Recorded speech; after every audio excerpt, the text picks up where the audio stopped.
Hello guys! Hello Virgo! Welcome dito sa aking channel Virgo.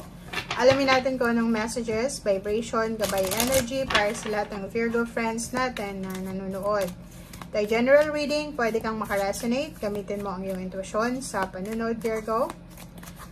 Last week ng January, first week ng February. Ano ba ang gustong sabihin sa inyo ng baraha Virgo?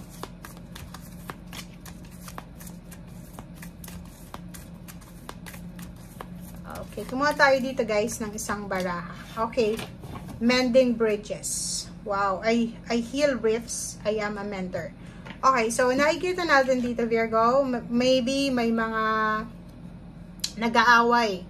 May mga nagkokompetensya, nag-aaway, misunderstanding, or kung ano man tong mga disruption na nangyayari sa paligid mo. Pwedeng hindi ka naman kasali, pero pwedeng magulang mo, pwedeng kapatid mo, pwedeng kakilala mo, nag-aaway-away sila. And this week, sinasabi ng baraha na pwede kang maging bridge, pwede kang maging mender, pwede kang maging daan para magkaayos-ayos ang mga taong nagkakagalit or nag-aaway-away. Okay?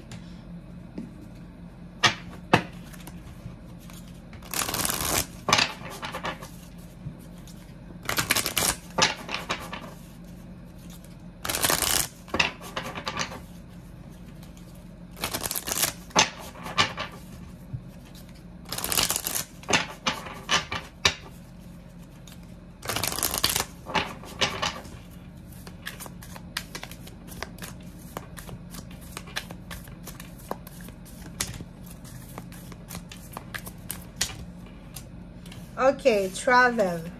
Oh, transformation. Virgo, joyous fan. Last card natin dito, Virgo. And cycle. Wow. So, nakikita natin dito, guys, na reflection to. May posibleng ibang Virgo na magta-travel, lilipat ng bahay, magbabiyahe, or posibleng naghahanda pa lang kayo para sa pagbabiyahe. Comment down below if nasa process kayo ng movement, progress, relocation, travel this week. Okay? And transformation, na sinasabi ng baraha sa'yo, huwag kang matakot sa pagbabago. Kasi parang may ibang Virgo dito na medyo natatakot sila sa mga pagbabagong magaganap sa buhay nila. Kasi siguro, first time nilang mag-travel, first time na pumunta ng ibang lugar, ng ibang bansa. And sinasabi ng baraha sa'yo dito na kailangan mong isipin kung ano yung purpose mo, kung ano yung talagang, anong tawag dito? Purpose, rason. Yun, kung anong rason para dito sa travel na gagawin mo or para dito sa transformation na gagawin mo. So, if ever man na nawawalan ka ng pag-asa or if ever man na yung alam mo yung pabalik-balik yung decision making mo, gusto mo ngayon mag-travel, gusto mong maghanap ng trabaho sa malayo, tapos bukas bago na naman. So, sinasabi ng baraha, kailangan mo ng motivation, kailangan mo ng inspiration para dito, and kailangan mo ng status quo, 'di ba? Yung parang sinasabi sa ng baraha, kailangan mong ma-realize ano ba yung gusto kong mangyari sa buhay ko. Masaya na ba ako sa kasalukuyan kong sitwasyon or hindi pa? If gusto ko ng masaya na buhay, kailangan ko yung mag-strive more, maging masipag, maging courageous, maging brave sa kung ano man decision making. Okay? Okay, thank you.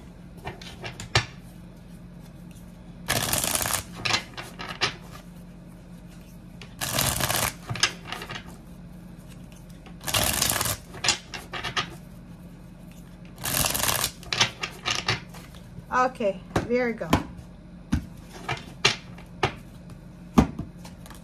Okay, Queen of Cups. So, sinasabi ng baraha sa'yo dito na, sa linggong ito, sinasabi ng baraha sa'yo dito na walang masyadong gulo. Kasi, sobrang masaya, sobrang excitement, kalmado ka eh. Parang at peace, parang ganun, harmonious, balance, at peace, yung iyong emosyon. Or parang sinasabi ng baraha na tanggap mo.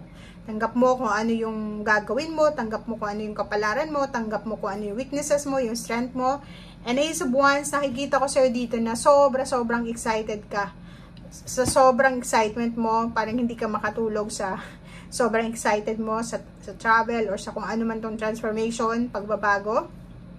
Nakikita natin dito yung may iba sa inyo dyan na medyo makakatulog ng maayos, medyo makakahinga ng malalim, medyo maayos yung pagtulog nyo or yung emotion nyo. And Queen of Wands, sinasabi ng baraha sa'yo dito na mararamdaman mo, Virgo, na malapit ka na doon sa pangarap mo. Diba? Parang ang linggong ito is parang hudyat siya. It's a signal, hudyat, para sabihin sa'yo ng ating universe, ng ating Panginoon na hawak kamay mo na andyan na, malapit na yung independence, malapit na yung freedom, malapit mo nang maabot ang mga pangarap mo. So, konting tiis na lang. Okay? So, Two of Wands, sinasabi ng baraha, ang dami-daming mga blessings, biyaya, ang dami-daming mga choices na pwedeng pagpilian, Virgo, na makakatulong sa'yo. So, make sure na wag tayong masyadong mag-alala.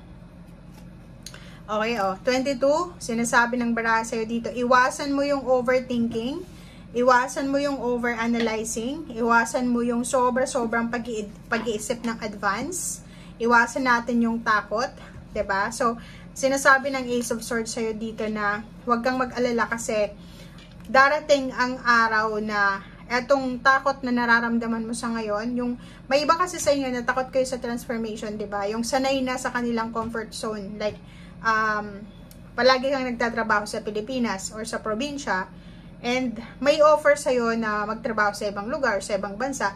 Ang fear mo doon is hindi mo alam kung ano yung pupuntahan mo, kung anong dadatnan mo. But dito, sinasabi ng Ace of Swords na huwag kang mag-alala kasi yung mga kakailanganin mo dyan sa trabahong yan or sa kung ano man nagagawin mo, lalo na sa usaping financial, ay ipoprovide sa'yo ng universe. Okay? So, maraming good news, maraming magandang balita, confirmation regarding sa financial success. Okay. Eight of Swords. Sinasabi ko sa'yo dito, if ever man na feeling stagnant, pero ito naman na Eight of Swords, minsan self-restriction lang naman yan eh.